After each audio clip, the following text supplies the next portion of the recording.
ta'ala bi'ulumi masyikhina wa bi'ulumi jami'i masyikh wa masyikhina rahmahullah ta'ala wa nafa'ana bi'ulumihim fitarani amin bibarakatil Quran al-Fatihah.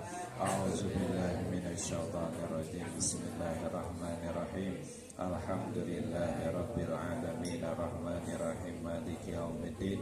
Iyyaka na'budu wa iyyaka nasta'in ihdinas siratal mustaqim siratal ladzina an'amta 'alaihim ghairil maghdubi 'alaihim waladdallin amin. Qala al-mu'allif rahimahullah ta'ala wa nafa'ana bi 'ulumihi fid dharain amin amin ya Allah ya rabbal alamin.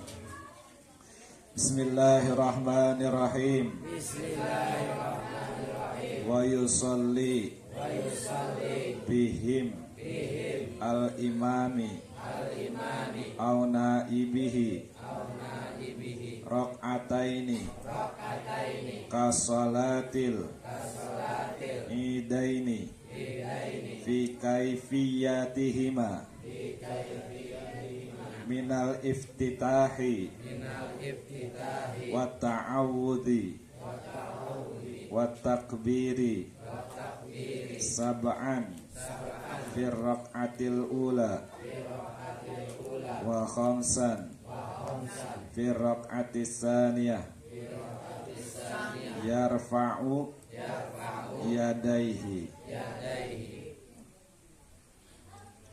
Alhamdulillah, pengajian fikih kita masih menjelaskan tentang salat istisqa.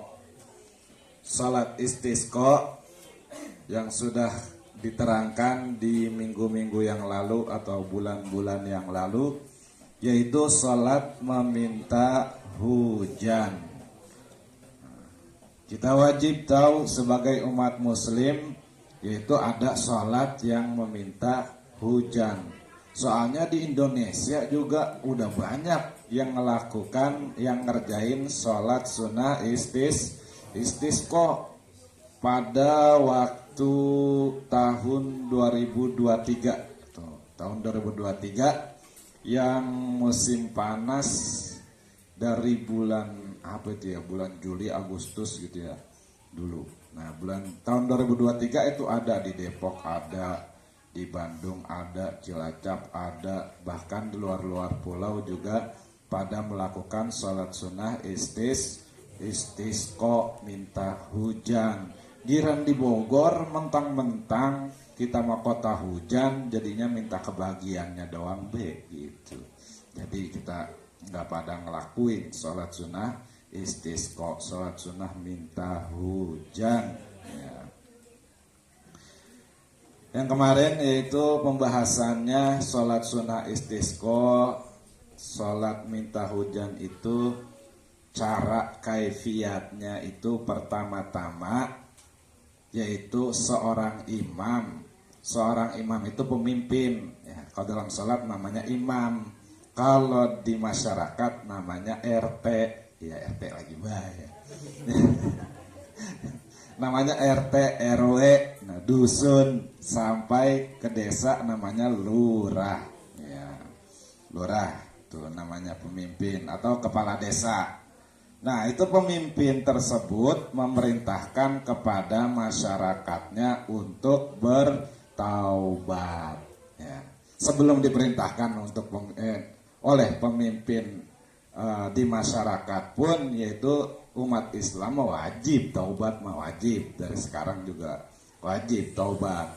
Nah, taubat terus diperintahkan lagi untuk puasa 4 hari atau 3 hari sebelum pelaksanaan sholat sunnah istisqa. Hari yang keempatnya masih puasa juga, jadi 4 hari puasanya sambil sholat sambil puasa.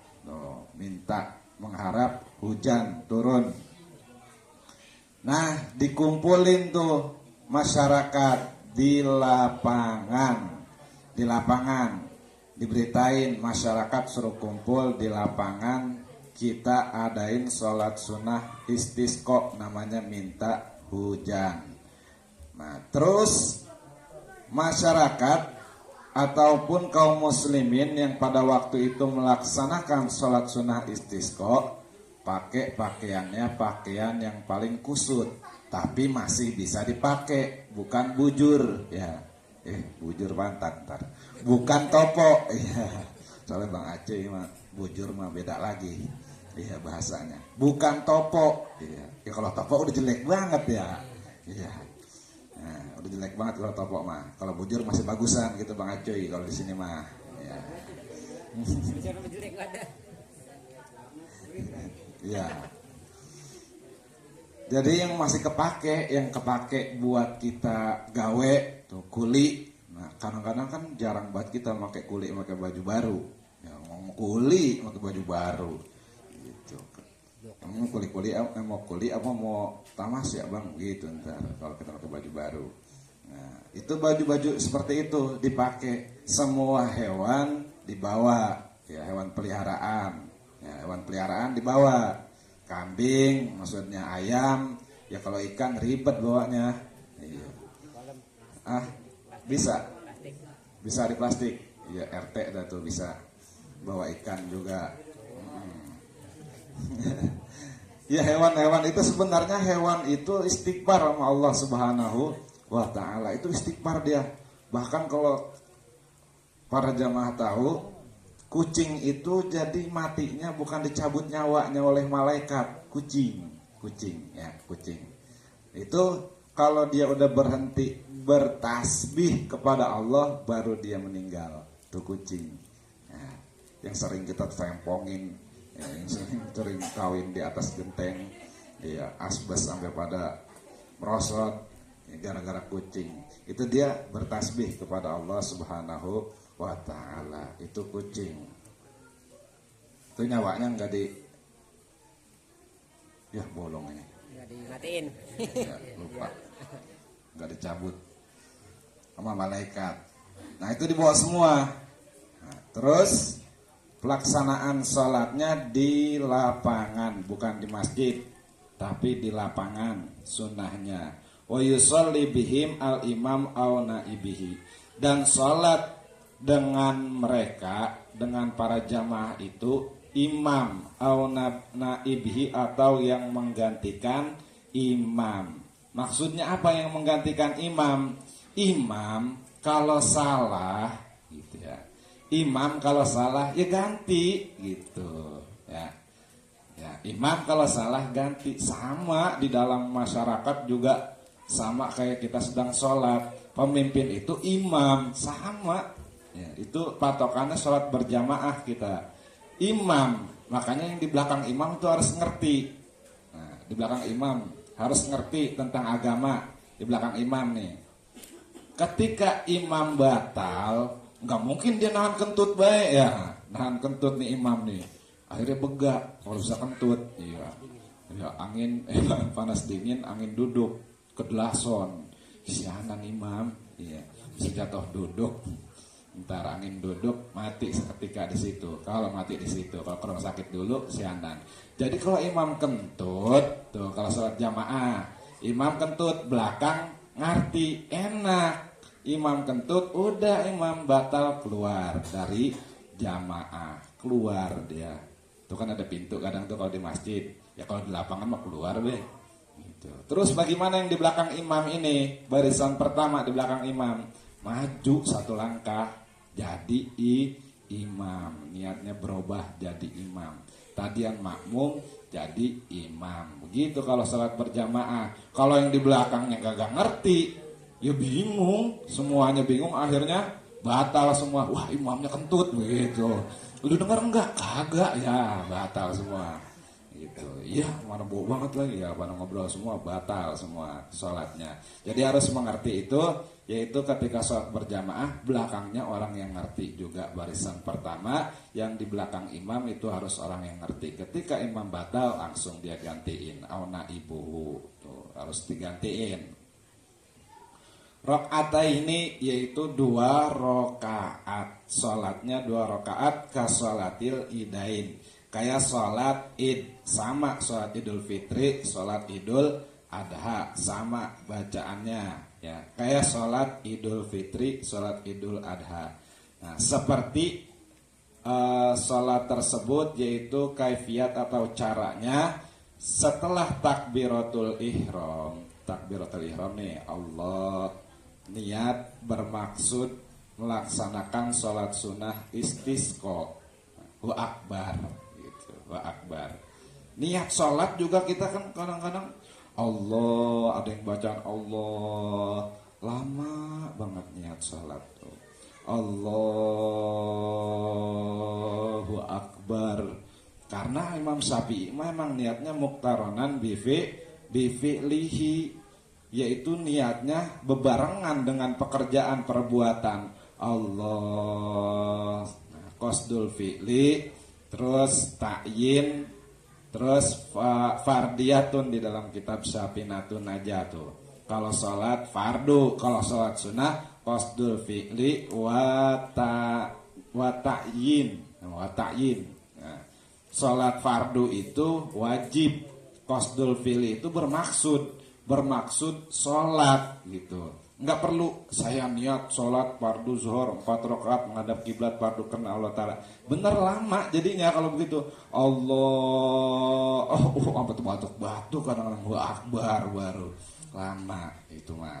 Yang penting kita qasdul fi'li itu bermaksud sholat, begitu maksudnya. Bermaksud sholat apa nih? Fardu zuhur ya, atau fardu asar, atau fardu maghrib, yang lain fardu karena Allah Ta'ala huwa akbar gitu. Saya niat sholat fardu asar, udah begitu doang. Allah, saya niat sholat fardu asar akbar, jadi Allahu akbar. Jadi begitu doang niat mah, niat dalam hati nih. Kalau usolinya mah usoli fardu zuhri arba rakaatin mustaqbil kiblati, adaan makmuman atau imaman atau adaan lillahi ta'ala kalau sendiri ya. Tinggal Allah yang wajibnya itu kan niatnya di dalam hati itu. Maksud dan tujuan kita mau ngapain nih ketika takbiratul ihram? Allah, saya niat sholat fardu zuhur, itu ta'yin namanya, fardu zuhur wajib. Nah, ta'yin itu sholat zuhur tentunya, ketentuannya sholat zuhur, sholat maghrib, sholat isya. Nah kalau sunnah cukup ya, cukup Allah, saya niat sholat sunnah. Sunnah apa nih? Ta'yin, saya niat sholat sunnah. Sholat sunnah istisqa 2 rakaat lillahi ta'ala wa akbar. Atau saya niat sholat sunnah istisqa lillahi ta'ala wa akbar. Jadi niatnya, jadi nggak perlu lama-lama gitu. Kan ada yang takbiratul ihram cepat banget, Allahu akbar.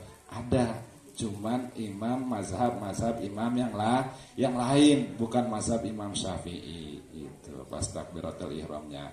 Ada kalau imam yang lain mah, imam yang 3 itu bukan muktarinan bi fi'lihi, enggak bareng dengan takbirnya, tetapi ketika usolli fardhu zuhri di hati langsung niat. Saya niat, ya bagusnya kita dua-duanya pas usolli. Nah itu bahasa Arabnya usolli, ya itu artinya saya niat sholat gitu. Saya niat sholat wa akbar, habis itu baca doa iftitah, Allahu akbar kabira walhamdulillahi kasiro. Berapa terus takbirnya kalau sholat id? Sholat id takbirnya abis takbiratul ihram takbir 7 kali. 7 kali takbir, Allahu akbar, subhanallah, walhamdulillah, wala ilaha illallah, wallahu akbar, Allahu akbar, subhanallah, walhamdulillah, wala ilaha illallah, wallahu akbar. Sama salat sunnah istisqa juga begitu ya, Allahu akbar.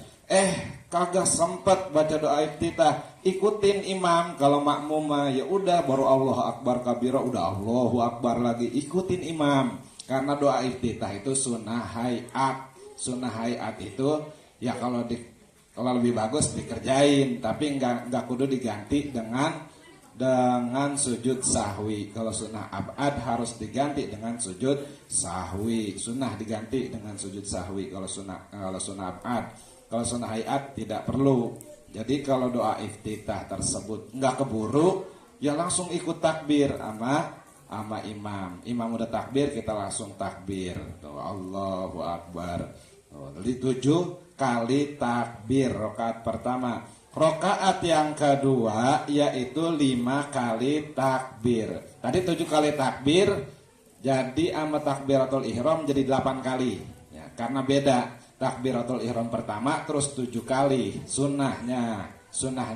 Kalau pas kita hitungin imam Allah Akbar dia kurang atau lebih, jangan subhanallah karena itu maksud sunnah. Kadang-kadang subhanallah. Apalagi pas rakaat kedua Allahu Akbar langsung alhamdulillah bismillahirrahmanirrahim alhamdulillahirabbil alamin. Kan makmum yang enggak tahu mah subhanallah begitu. Jangan, enggak usah.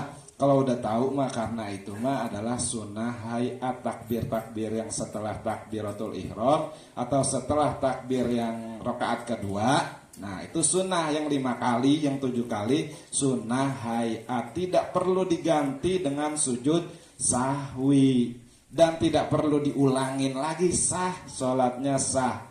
Nggak kudu bilangin imam, nggak kudu negor imam karena imam lupa. Karena imam lupa. Ya imam mau balik lagi takbiratul ihram takbir lagi ya kalau imam mau balik lagi atau mau enggak balik lagi itu tetap sah salatnya ya, sah salatnya. Karena banyak pendapat ulama atau kitab-kitab fikih yang menerangkan ada yang boleh balik lagi takbir ya 5 kali pas rakaat yang kedua, ada yang enggak boleh takbir lagi kalau udah baca Fatihah. Karena alasannya kenapa? Karena surat Al-Fatihah wajib, takbir itu yang 5 itu adalah sunnah. Ya kita mau jadi makmum ngikutin imam. Kalau kita yang jadi imam, udah tinggal ngambil pendapat yang mana terserah. Dua-duanya benar gitu. Dua-duanya benar. Yang penting kita jangan nyalahin orang gitu. Wah, ini gua nggak bisa ini sholat di sini seperti sholat di mana-mana atau sholat di masjid kita sendiri, imamnya dari luar. Wah salah nih imam, balik-balik dari sholat id. Wah salah nih imam, akhirnya gencar tuh imam kesianan ngedengarnya ya. Salah nih imam, padahal mah kita yang belum ngaji ya, kita yang orang tahu.